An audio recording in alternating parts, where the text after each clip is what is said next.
क्या आप सोच सकते हैं कि कोई लड़की अपने ही जन्मदिन पर अपने होने वाले पति की मौत का ऐसा खौफनाक तोहफा तैयार कर सकती है जिसे सुनकर आपकी रूह कांप जाएगी। एक ऐसा सनसनीखेज मामला सामने आया है जिसने हर किसी के होश उड़ा दिए हैं, जहां सिया नाम की एक लड़की ने अपने जन्मदिन के बहाने अपने मंगेतर को एक सुनसान पहाड़ी पर बुलाया और फिर अपने दूसरे बॉयफ्रेंड के साथ मिलकर उसे इतनी बेरहमी से खाई में धक्का दे दिया कि उस मासूम की मौके पर ही दर्दनाक मौत हो गई।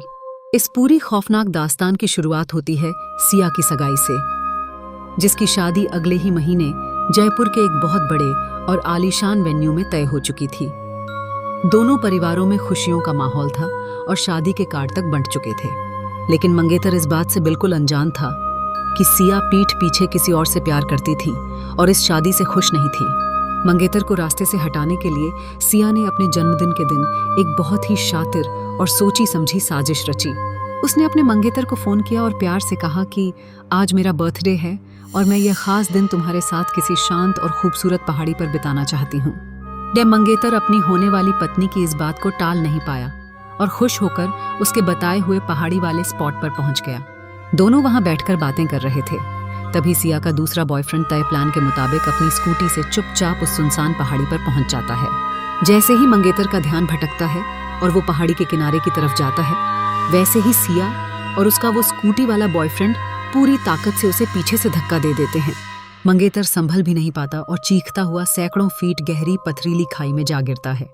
वारदात को अंजाम देते ही सिया का बॉयफ्रेंड अपनी स्कूटी स्टार्ट करके वहां से तेजी से फरार हो जाता है ताकि किसी को उसकी मौजूदगी का पता न चले। इसके तुरंत बाद सिया ने अपनी साजिश का दूसरा हिस्सा शुरू किया। उसने खुद को बचाने के लिए वहीं पहाड़ी पर जोर जोर से रोना और चीखना शुरू कर दिया, मानो उसका सब कुछ लुट गया हो। जब आसपास के लोग और पुलिस वहां पहुंचे तो सिया ने आंसू बहाते हुए एक झूठी कहानी गढ़ी कि हम दोनों बर्थडे मना रहे थे और अचानक पैर फिसलने की वजह से वो नीचे गिर गए। पहली नजर में पुलिस को भी यह एक हादसा लगा और सिया के आंसुओं पर सबने यकीन कर लिया। लेकिन जब पुलिस ने अपनी गहराई से इन्वेस्टिगेशन शुरू की तो सिया के बयानों में कई जगह विरोधाभास मिला। सबसे बड़ा खुलासा तब हुआ जब पुलिस ने सिया के मोबाइल की कॉल डिटेल्स और उस पहाड़ी के रास्ते के सीसीटीवी फुटेज खंगाले। पुलिस ने देखा कि घटना से ठीक पहले और बाद में सिया एक अनजान नंबर से लगातार टच में थी और सीसीटीवी में उसी समय एक लड़का स्कूटी से पहाड़ी की तरफ जाता और फिर तेजी से भागता हुआ दिखाई दिया। जब पुलिस ने इस पुख्ता सबूत के साथ सिया को रिमांड पर लिया और सख्ती से पूछताछ की तो उसका सारा झूठ ताश के पत्तों की तरह बिखर गया।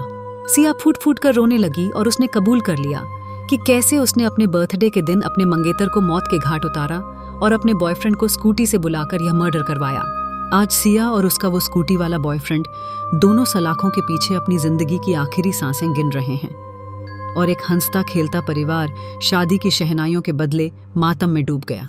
तो दोस्तों, प्यार, धोखे और इस रूह कंपा देने वाली साजिश पर आपकी क्या राय है? क्या सिया और उसके बॉयफ्रेंड को फांसी की सजा मिलनी चाहिए? अपने विचार कमेंट्स में जरूर लिखें। और देश दुनिया के ऐसे ही सनसनीखेज क्राइम केसेस और छिपे हुए सच को जानने के लिए हमारे चैनल सारा का ज्ञान को अभी सब्सक्राइब करें और वीडियो को लाइक शेयर करना न भूलें। मिलते हैं अगले वीडियो में।